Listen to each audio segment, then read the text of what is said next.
Have you ever heard of NFTs?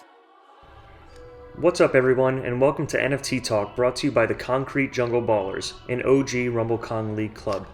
On this episode of NFT Talk, we're doing a recap of the latest event from the Bored Ape Yacht Club, the 7-day competition of the Apes vs. Mutants mobile game.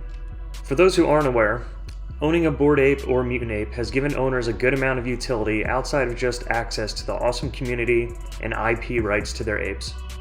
Over the past 8 months, Bored Ape members have had exclusive access to treasure hunts with hundreds of thousands worth of prizes, merchandise drops with items reselling on eBay over 10 times the purchase price, free tickets to Ape Fest in New York City, with events including a party on an actual yacht on Halloween night along the Hudson River, and a warehouse party in Brooklyn with performances by Aziz Ansari, Chris Rock, Questlove, Beck, The Strokes, Little Baby, and more. And now the latest event is here, the Apes vs. Mutants mobile game, available on iOS and Android devices.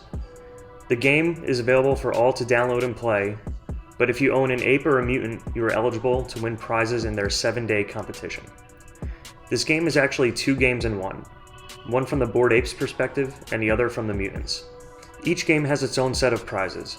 In this graphic, these top-level prizes on this wooden shelf are for the Bored Ape version of the game.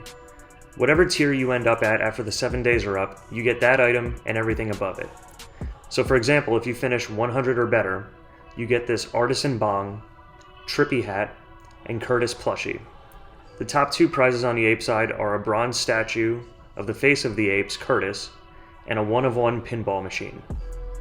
On the mutant side, which will be more competitive because there are more mutants than apes, a Drink It t-shirt, a trash-scented candle, a beer stein, a sewer grate sculpture, and a grand prize of a converted 2002 Honda Accord, decked out in Mutant Ape Yacht Club swag. The prizes are a lot for the club members to get excited about, but the game is actually a lot of fun on its own.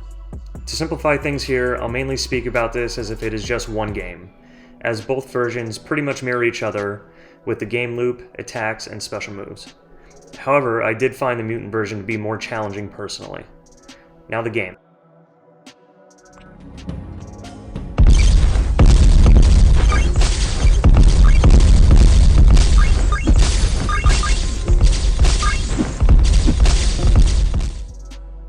The apes and the mutants are battling it out in the sewers beneath the yacht club. Why? I don't know, but I'm here for it. You start the game with access to 3 characters. You play the game 1 stage at a time, which costs 5 stamina to attempt. After beating each stage, you earn coins that can be used toward upgrading your characters, and 500 diamonds that go towards the competition leaderboard rankings. The first character tier can be upgraded to reach level 10. The second tier, which unlocks after beating the 15th stage, can be upgraded to level 20.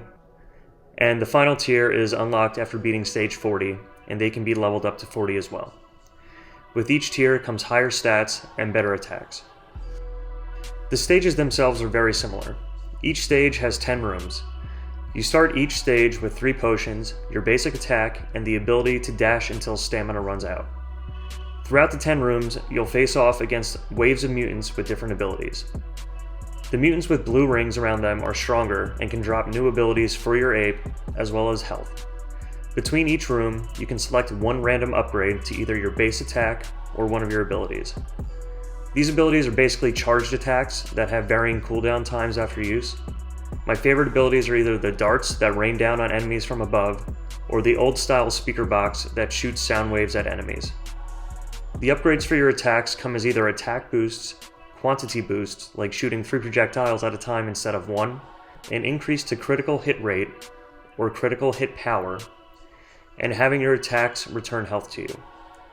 The 5th room of each stage has a slightly powered down boss, and room 10 is where we have the big boss or bosses of the stage. As you progress through the game, the enemies grow stronger, and the bosses go from 1 at a time to 3. It's possible that they go up to 4 bosses a stage, but I may just have not gotten that far. The Bored Ape devs did make a couple of changes to the competition after release. First, they decided to change the bottom prize tier from top 500 to top 1000. I'm not sure what sparked this. It's possible that they saw the amount of hours players were putting in and they didn't want any of them leaving empty-handed. Second, after seeing how much of a grind it was for people and the hours that they were putting toward the game, they asked the community if they wanted mercy, as you can see in this Discord message from Gargamel. At everyone. Been seeing a lot of bloodshot eyes in the club, and know many of you have been grinding hard since Friday on the Bored Ape Mutant Ape mobile game competition. While we had always planned to do a 7-day game, we wanted to give the community the option to end the contest 24 hours earlier. So we're putting it to a community vote right here in the Discord. An overwhelming amount, myself included, voted for the game to be finished 24 hours early, so we can be freed of this fun but demanding grind.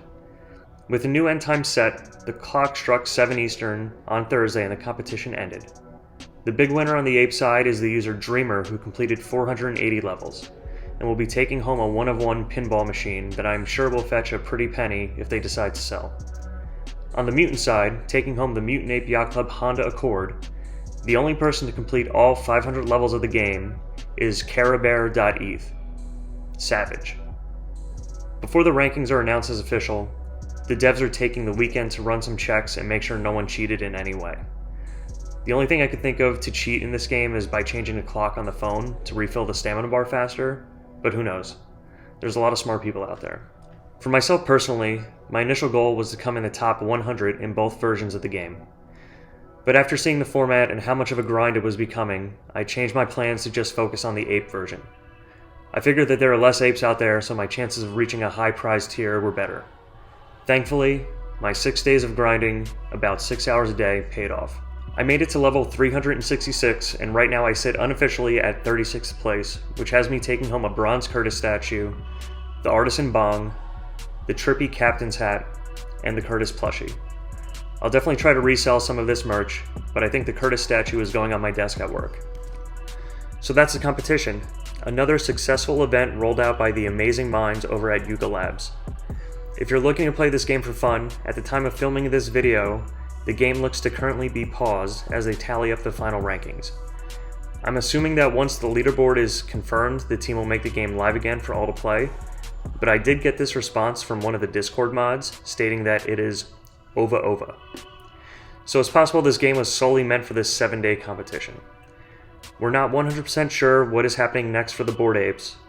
The next item on the roadmap is the trial of Jimmy the Monkey and the beginning of the MD versus MMI saga. I have a pinned tweet with some theories about this saga and how our Bored Ape Kennel Club dogs may play a central role. We also know that the Ape Coin is coming out in the near future, which could be a way for the public to enter and benefit from the Bored Ape Yacht Club's success. Thanks for joining us on another episode of NFT Talk. Stay safe and talk to you soon.